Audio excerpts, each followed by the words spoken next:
வணக்கம். Red news விரைவுச் செய்திகள். நவம்பர் 13. சீர்காழியில் பெருகிவரும் கள்ள சந்தையில் சாராய வியாபாரம்.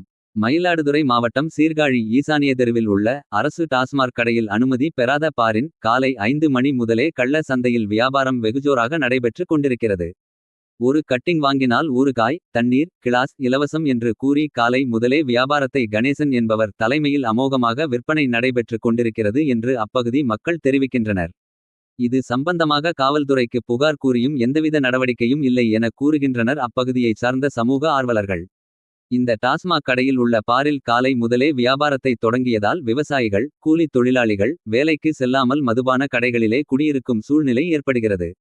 இதனால் குடும்பத்தில் வறுமை தாண்டவம் ஆடுகிறது என்று கூறுகின்றனர் அப்பகுதியில் உள்ள பொதுமக்கள்.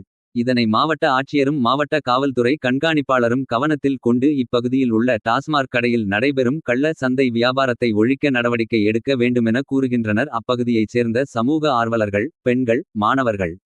நடவடிக்கை எடுக்கப்படுமா என்பதை பொறுத்திருந்துதான் பார்ப்போம்.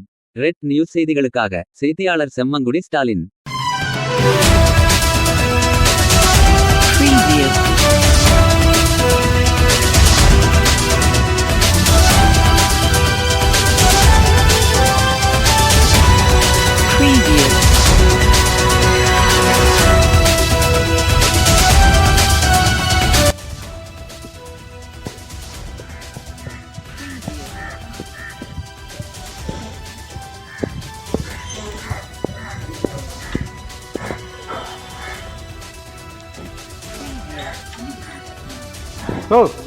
காலையில்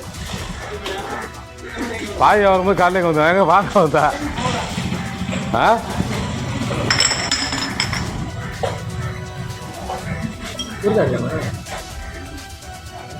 ஊருகாவா ஊருகாலாம் உண்டா நம்ம சீக்கிரம் கொண்டா ஊர்கால வர உண்டா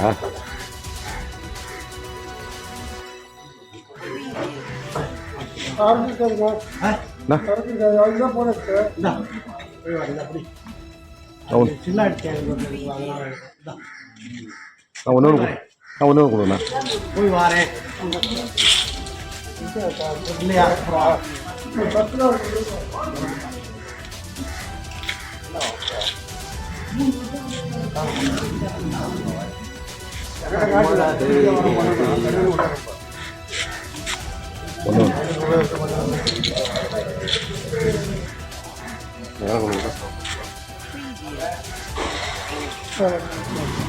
கொடு பாக்கி கொடு